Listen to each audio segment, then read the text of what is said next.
ये कहानी है रिद्धि और रिदम की। रिदम से रिद्धि की गलती से शादी हो जाती है। रिदम रिद्धि का बॉस होता है। रिदम रिद्धि को धोखेबाज समझकर हर रात उसके साथ हदें पार करता है। तो चलिए शुरू करते हैं कहानी। फूलों से सजा हुआ कमरा, चारों तरफ बस गुलाब के फूलों की खुशबू ही खुशबू महकी हुई थी। हल्की हल्की कैंडल की लाइट जल रही थी। कमरा किसी आलीशान घर के होने का एहसास करा रहा था। कमरे के बीचों बीच एक किंग साइज के बेड पे एक लड़की दुल्हन के लिबास में सिमटी सी बैठी हुई थी। उसके जोड़े को देखकर लग रहा था कि उसकी अभी अभी शादी हुई है।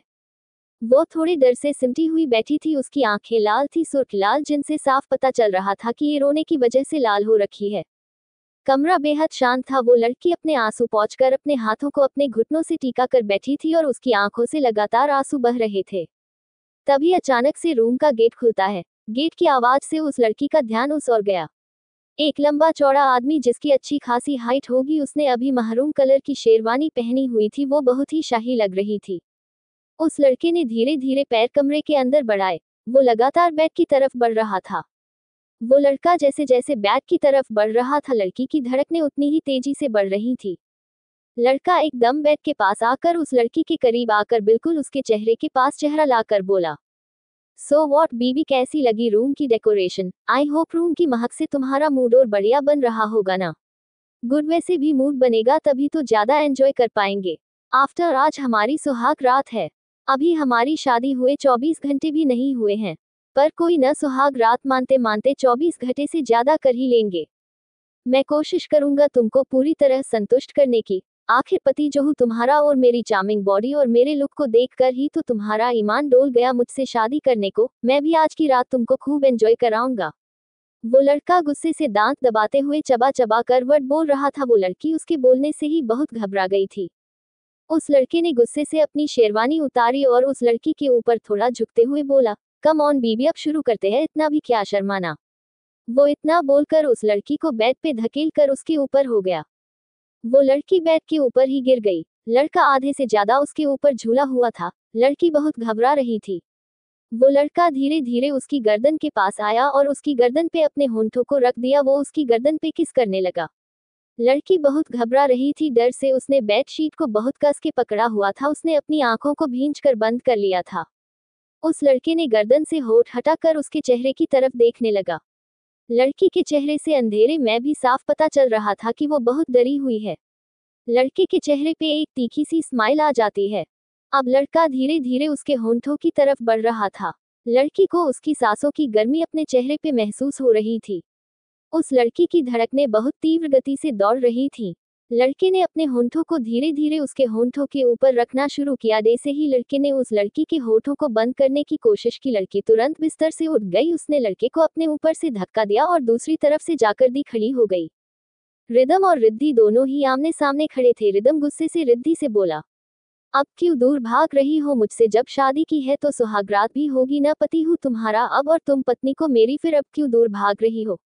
इतना कह के रिदम ने रिद्धि को अपने करीब खींच लिया और उसके लिप्स के पास अपने लिप्स ले जाकर बोला, शादी करने का शौक है तो सुहागरात का भी होगा ही ना, तो उसे भी मैं पूरा करता हूँ। इतना कह के रिदम रिद्धि के होंठों पे अपने होंठ रख देता है। रिद्धि दुख के मारे आंखें बंद कर लेती है। रिदम रिद्धि के होंठों को किस करने लगा। वो किस करते करते उसकी कमर पे हाथ रखने लगा।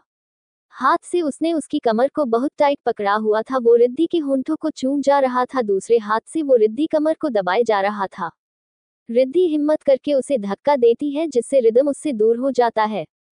रिदम को रिद्धि की हरकत पे गुस्सा आ जाता है। वो रिद्धि के हाथ को पकड़कर उसे दीवार से टीका देता है और उसके चेहरे के पास अपना चेहरा ले जाकर बोला, क्यों? अब क्या हो रहा है?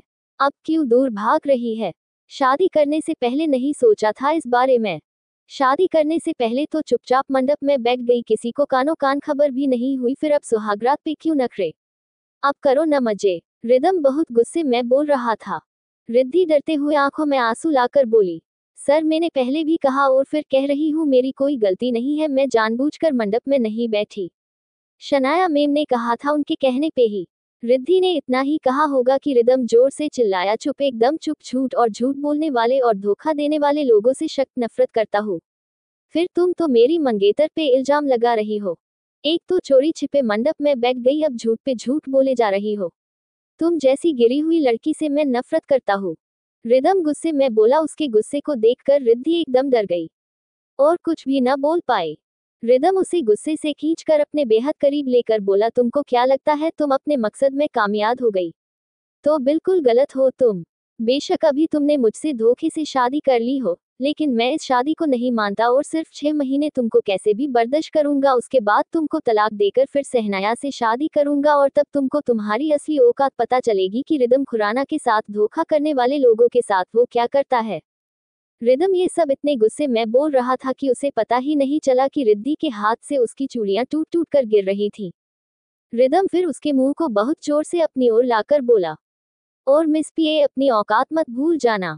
तुम रिदम खुराना की पीए हो और वही रहोगी। गलती से भी ये शादी का सच किसी को भी बताया न तो तुम सोच भी नहीं सकती तुम्हारे साथ क्या क्या कर सकता हूँ। रिदम बहुत गुस्से में बोल रहा था और बोलकर रिद्धि को जोर दे धक्का देकर बेड पे गिरा दिया और वॉशरूम की तरफ चला गया। रिद्धि वही बेड के पास खड़ी खड़ी रोने लगी। उसकी आंखों से आंसू नहीं रुक रहे थे। वो रोते रोते रूम से बाहर बालकनी में आ गई और अभी 24 घंटे पहले जो हुआ उसके बारे में सोचने लगी। 24 घंटे पहले खुराना हाउस दुल्हन ही तरह सजा हुआ था, और होगा भी क्यों नहीं आज उनके घर की बहू का, आज इस घर में पहला दिन जो होने वाला था। खुराना खानदान के रिवाज के हिसाब से अभी तक किसी ने भी दुल्हन का चेहरा नहीं देखा था। बहू की मुंह दिखाई होगी। गृह प्रवेश के बाद तो सभी रिश्तेदार बारात से सीधे खुराना हाउस ही आए थे। आज खुराना खानदान की बहू का गृह प्रवेश अच्छे से हो गया था, बस अभी मुंह दिखाई के लिए कविता जी जैसे ही आ गया। एक जोर की आवाज आई, कौन है ये और किसने कविता जी को रोका है? और आखिर क्या हुआ था रिदम और रिद्धि की शादी के दिन? और क्या सजा देगा रिदम रिद्धि को? जानने के लिए मेरे साथ बने रहो और अपने कमेंट देना ना भूले। माना कि नई लेखिका हूँ, पर आप लोग मुझे हिम्मत दोगे तो मैं भी एक अच्छी लेखिका बनकर दिखाऊंगी। प्लीज कमेंट करके बताएं। जारी है।